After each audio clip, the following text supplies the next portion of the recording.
mechanism of breathing, how breathing occurs.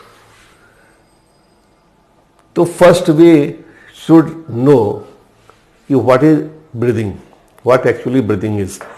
Breathing is commonly known as respiration. What happens during breathing? So first come to know the definition. The definition of breathing, we simply define the breathing as the process of exchange of atmospheric oxygen with the CO2 produced in the body, in the tissues. Friends, we know that the food digested is absorbed by our cells and that food is assimilated, means that food is oxidized to produce ATP, and during this catabolic process CO2 is generated and that CO2 may turn poisonous to the body, hence they must be expelled out from the body. जब food का oxidation होता है oxygen के presence में ATP generate करने के लिए तो CO2 बनता है, और CO2 का कंसंट्रेशन अगर हमारी बॉडी में ऑप्टिमम लेवल से ज़्यादा होता है तो वो पॉइजनस हो जाएगा। तो इससे बचने के लिए बॉडी उस CO2 को एक्सपेल करता है, बाहर निकालता है। तो for this the process of breathing is required, oxygen भी चाहिए, CO2 को बाहर भी निकालना है, तो एक फास्टर रेट पे गैसियस एक्सचेंज का सिस्टम होना चाहिए था। For that there is a system that is called respiratory system, और रेस्पिरेटरी सिस्टम में हम ब्रीथ इन करते हैं, ब्रीथ आउट करते हैं। तो जनरल स्टेप्स में हम देखेंगे कि ऑक्सीजन, एटमॉस्फेरिक ऑक्सीजन को लेना है, वह एक्सचेंज कहाँ हो रहा है, लेने कहाँ लग जाता है, तो लंग्स में जाता है, और लंग से CO2 rich oxygen, CO2 rich air expelled out होता है। तो दैट इज कॉल्ड वेंटिलेशन, और वेंटिलेशन कहते हैं उसको, पल्मोनरी वेंटिलेशन। लंग्स के लेवल पे हो रहा है। क्या हो रहा है पल्मोनरी वेंटिलेशन में? तो oxygen rich air of atmosphere is drawn in, lungs के द्वारा लिया गया oxygen rich air, and CO2 rich air from the lungs is released out, lungs से CO2 रिच एयर को बाहर निकाल दिया गया, फर्स्ट स्टेप। अब लंग्स के लेवल पे देखिए क्या हो रहा है, एक्सचेंज होगा पल्मोनरी लेवल पे। पल्मोनरी लेवल पे एक्सचेंज को देखिए, महसूस कीजिए कि ब्लड आ रहा है, पल्मोनरी वेसल्स ब्लड लेके आ रहे हैं और लंग से ब्लड जा रहा है। तो the blood which is reaching towards the lungs, उसमें CO2 का कंसंट्रेशन ज़्यादा है, ऑक्सीजन का कंसंट्रेशन कम है। हमने पल्मोनरी वेंटिलेशन किया है तो लंग्स के अंदर O2 का कंसंट्रेशन ज़्यादा है और CO2 का कंसंट्रेशन कम है। यहाँ O2 का कंसंट्रेशन कम है, यहाँ O2 का कंसंट्रेशन ज़्यादा है, तो डिफ्यूजन होगा from higher partial pressure to lower partial pressure. और CO2 का देखिए ये इसमें ज़्यादा है, ब्लड में ज़्यादा है और एल्वियोलस में कम है, तो डिफ्यूजन होगा down the pressure gradient. Means result क्या होगा कि ब्लड का ऑक्सीजन लेवल अब बढ़ गया और CO2 लेवल अब कम हो गया। तो यह ऑक्सीजन रिच ब्लड लंग से निकल के जाएगा, कहाँ जाएगा? अब ट्रांसपोर्ट हो रहा है, जा रहा है, तो कहाँ जाएगा? जाएगा टुवर्ड्स द टिश्यू और सेल्स। और सेल्स में देखिए क्या होता है, ट्रांसपोर्ट हो गया। किसका ट्रांसपोर्ट हुआ? Transport of oxygen and CO2। इस स्टेप में हम देखते हैं transport of CO2 and O2 and CO2।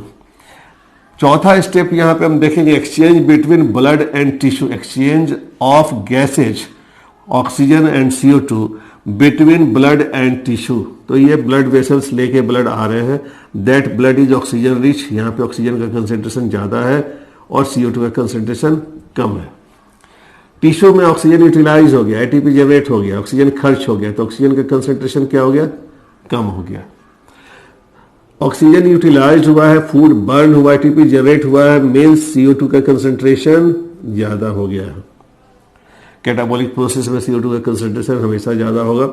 अब ये ऑक्सीजन जो ब्लड आ रहा है उसमें ऑक्सीजन ज़्यादा है, सेल के अंदर ऑक्सीजन कम है, तो ट्रांसपोर्ट होगा ज़्यादा से कम की तरफ, ऑक्सीजन आएगा, डिफ्यूज करेगा, oxygen diffuses into the tissues and CO2 diffuses out to the blood. Result CO2 का कंसंट्रेशन ब्लड में जो टिश्यू से आ रहा है ज़्यादा हो गया और ऑक्सीजन का कंसंट्रेशन कम हो गया। तो दो लेवल पे एक्सचेंज हो रहा है। एक्सचेंज ऑफ गैसेस दो लेवल पे हो रहा है। Primary site of exchange of gases lungs, alveolus, और टिश्यू पे भी हो रहा है। तो ये दोनों काम हो गया। और पांचवा स्टेप हमने यहाँ पे देख लिया सेलुलर रेस्पिरेशन, जिसमें हमने देखा कि ऑक्सीजन का कंजम्पशन और CO2 का जनरेशन। तो ये 5 स्टेप है, these are the common steps of pulmonary ventilation और ब्रीदिंग। पहला वेंटिलेशन, पल्मोनरी वेंटिलेशन, जिसमें क्या किया, एटमॉस्फेरिक एयर को ड्रॉन इन किया, अंदर लिया, कहाँ लिया, लंग्स में लिया। सेकेंड, उसी का दूसरा पार्ट है कि CO2 रिच एयर को लंग्स से बाहर निकाल दिया। जब ऑक्सीजन रिच एयर लंग्स में गया तो उस एयर का ट्रांसपोर्ट होगा, एक्सचेंज होगा। किससे एक्सचेंज होगा, ट्रांसपोर्ट बाद में होगा, थर्ड स्टेप पे होगा। पहले एक्सचेंज होगा कि लंग्स के अंदर ऑक्सीजन रिच एयर है, लंग्स को सराउंड करने वाले ब्लड वेसल्स, पल्मोनरी वेसल्स में ऑक्सीजन पुअर ब्लड है, ऑक्सीजन कम है और CO2 ज़्यादा है। तो इन दोनों के बीच में एक्सचेंज हो गया और रिवर्स कंडीशन बना। अब लंग्स में ऑक्सीजन कम हो जाएगा, ब्लड वेसल्स में ज़्यादा हो जाएगा और पल्मोनरी कैविटी में, एल्वियोलस के चैम्बर में CO2 का कंसंट्रेशन ज़्यादा हो जाएगा और ब्लड में कम हो जाएगा। फिर ट्रांसपोर्ट होता है, ऐसे ब्लड का ट्रांसपोर्ट हमने देख लिया। ट्रांसपोर्ट का साइकिल यही है, लंग्स में आ रहा है और टिश्यूज को जा रहा है। फिर टिश्यू लेवल पे एक्सचेंज को हमने समझ लिया और सेलुलर लेवल रेस्पिरेशन या कैटाबॉलिक प्रोसेस जो है उसको हमने समझ लिया। तो 5 मेजर स्टेप्स है। इसके बाद हम देखेंगे मैकेनिज्म ऑफ ब्रीदिंग में। मैकेनिज्म ऑफ ब्रीदिंग में हम देख रहे हैं कि sometimes in a cyclic process we are inhaling gases and exhaling gases. पहले इनहेल कर रहे हैं फिर एक्सहेल कर रहे हैं। तो हवा, एटमॉस्फेरिक एयर जब अंदर जा रहा है that is called inspiration, and when the CO2 rich air from the lungs is pumped out तो दैट इज कॉल्ड एक्सपिरेशन। तो 2 इवेंट्स हो रहा है, इंस्पिरेशन या इनहेलेशन और दूसरा एक्सपिरेशन या एक्सहेलेशन। अब इसके मैकेनिज्म में देखेंगे what are the forces which are responsible for this process. वो कौन से फैक्टर्स हैं जो इसको इनिशिएट कर रहे हैं या इसको कंट्रोल कर रहे हैं, कैसे कर रहे हैं, इसको हम समझेंगे मैकेनिज्म ऑफ रेस्पिरेशन में। तो respiration can be studied in 2 broad headings. One is inspiration, the second is expiration. In inspiration, the air is inhaled in. The oxygen-rich atmospheric air is inhaled in. This is active process, and this is caused due to negative intrapulmonary pressure. जब lungs के अंदर का pressure, air pressure, atmospheric pressure से कम हो जाए तो सच pressure is called negative intrapulmonary pressure. अब निगेटिव इंट्रापल्मोनरी प्रेशर कैसे होगा, क्यों हो जाएगा? तो लंग्स के अगर स्ट्रक्चर को, एनाटॉमिकल सेटअप को हम देखते हैं तो the part of thorax is this and the lower part is abdominal cavity. The trunk can be divided into 2 regions, thoracic region and abdominal region. The thoracic region and abdominal region internally separated by a muscular wall called diaphragm. Normally the diaphragm, the shape of diaphragm is dome shaped. Dome shaped, this shape. It is a normal.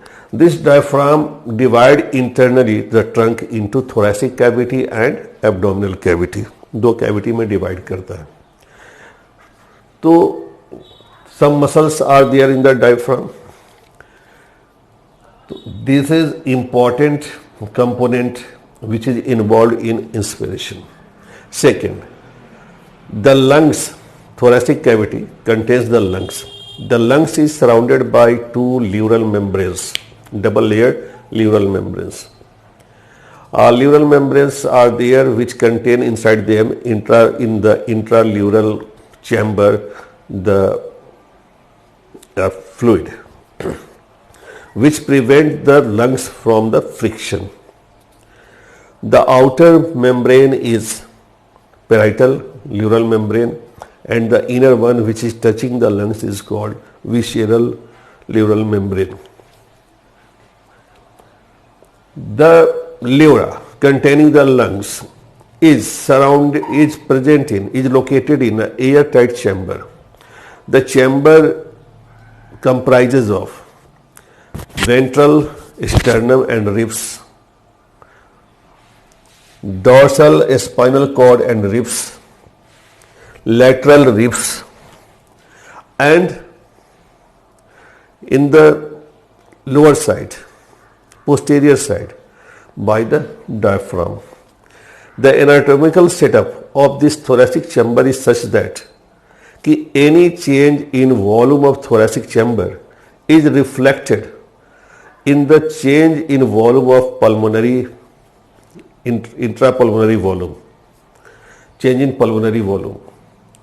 कैसा है बनावट? ऐसा बनावट है, ये thoracic chamber की बनावट ऐसी है, ये बाहर से अब वेंट्रल साइड से स्टर्नम और रिब से सराउंडेड है, डोर्सल साइड से पीछे की तरफ से वर्टिब्रल कॉलम और रिब से सराउंडेड है, लेटरल साइड से रिब से सराउंडेड है, और लोअर साइड में पोस्टीरियर साइड में ये डायफ्राम से सराउंडेड है। इंटीरियर साइड में हम कह सकते हैं कि नेक से सराउंडेड है और एयर टाइट चैम्बर है। इस एयर टाइट चैम्बर का कंस्ट्रक्शन ऐसा है, बनावट ऐसी है कि अगर इस चैम्बर के वॉल्यूम में कोई चेंज होता है तो लंग्स के वॉल्यूम में चेंज के रूप में रिफ्लेक्ट होगा। क्लियर? अब दो मसल्स हैं जो पार्टिसिपेट कर रहे हैं, जो इस वॉल्यूम को चेंज कर सकते हैं, अल्टर कर सकते हैं। वे दो मसल्स हैं, मसल्स ऑफ डायफ्राम, और दूसरा मसल है muscle which lies between the ribs. Ribs के बीच में जो मसल्स हैं उन मसल्स को हम कहते हैं इंटरकोस्टल मसल्स।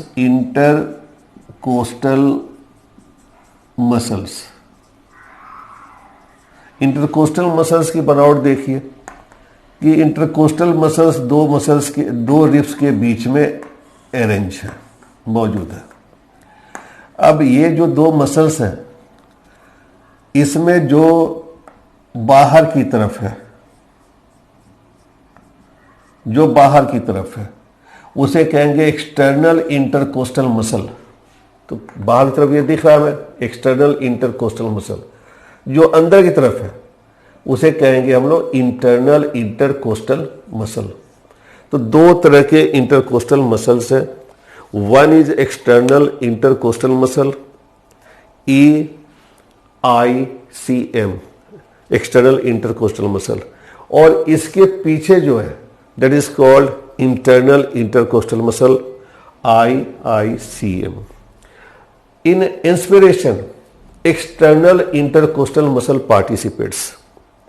दो मसल्स पार्टिसिपेट कर रहे हैं, एक डायफ्राम का मसल, दूसरा external intercostal muscle between the ribs. When the muscles of diaphragm contract, this initiates inspiration. Diaphragm का मसल कॉन्ट्रैक्ट करेगा तो डायफ्राम क्या होगा? डायफ्राम लोअर्स डाउन, नीचे की तरफ होगा, और नीचे की तरफ होगा तो जो डोम शेप्ड है वो फ्लैटेंड होगा। मीन्स कि ऊपर का वॉल्यूम, ऊपर जो है थोरैसिक चैम्बर है, नीचे एब्डोमिनल चैम्बर है, तो थोरैसिक चैम्बर का वॉल्यूम क्या हुआ? बढ़ा।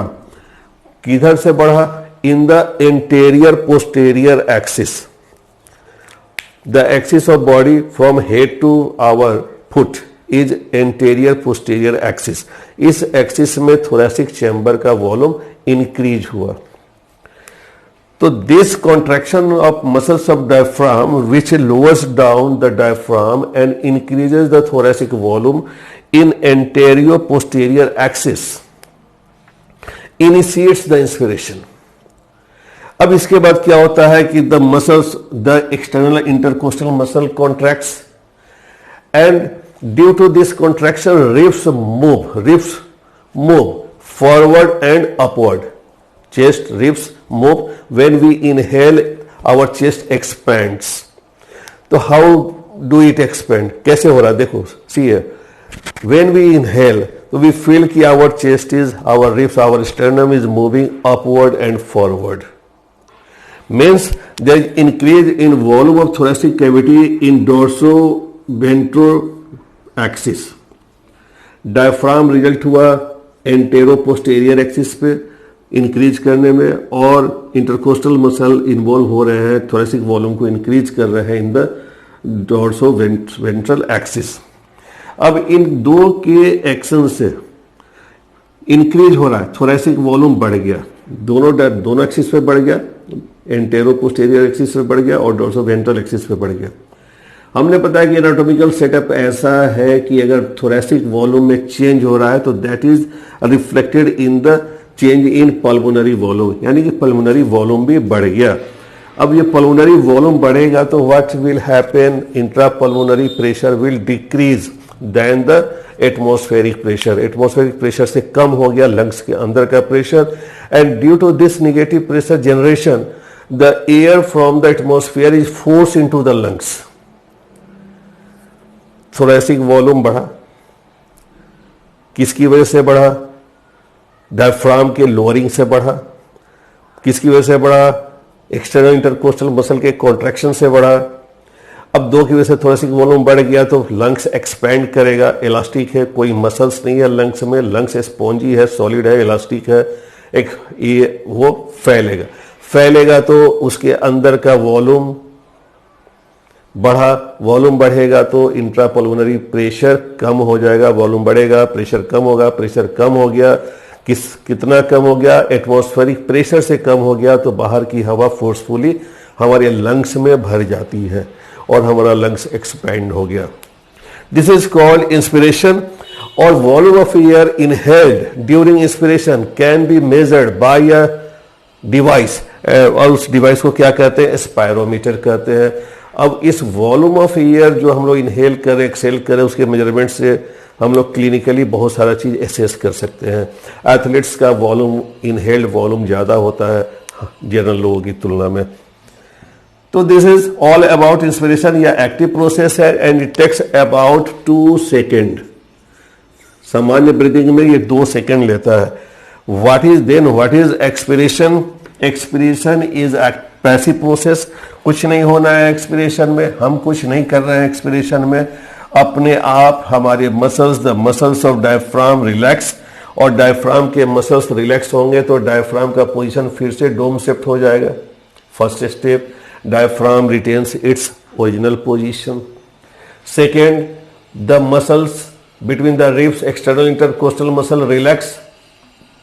अब ये रिलैक्स होगा तो ribs moves backward and downward, means अपने ओरिजिनल पोजीशन पे आ जाएंगे।